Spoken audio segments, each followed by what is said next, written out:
আলহামদুলিল্লাহ। ভ্রমণ করছিলাম এক জায়গায়, নাম বলবো না। তো হঠাৎ করে গাড়ি থেকে দেখলাম যে পাশে অনেক সুন্দর একটা জায়গা। নেমে পড়লাম। আপনারা দেখতেই পারতেছেন কত সুন্দর প্রকৃতি, আলহামদুলিল্লাহ, যেটা মানুষের পক্ষে বানানো সম্ভব না। এত সুন্দর লাগতেছে জায়গাটা।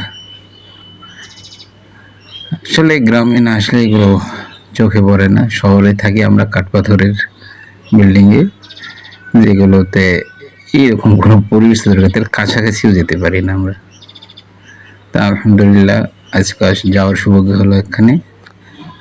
পাশে নামিয়ে পড়লাম।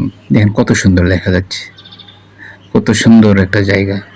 এরকম জায়গা থাকলে এমনিতেই মন ফ্রেশ হয়ে যায়, টেনশন ফ্রি হওয়া যায় এরকম জায়গায় আসলে। আসলে আল্লাহ পাক আমাদের মন ভালো রাখার জন্য অনেক কিছুই তৈরি করেছেন। সেটা অনুভব করি যখন কোনো সুন্দর জায়গায় যাই, প্রকৃতির মাঝে হারিয়ে যাই, তখন বোঝা যায় যে আল্লাহ কত সুন্দর সৃষ্টি আল্লাহর। আল্লাহ যে অনেক সুন্দর, তার সৃষ্টিতে সে প্রমাণ পাওয়া যায়। যে সুন্দর, তার সৃষ্টিও সুন্দর। আসলে সুন্দর কিছু তৈরি করতে গেলে সুন্দর মন লাগে। তো আল্লাহ যে কত সুন্দর তার প্রমাণ এখানেই। আলহামদুলিল্লাহ।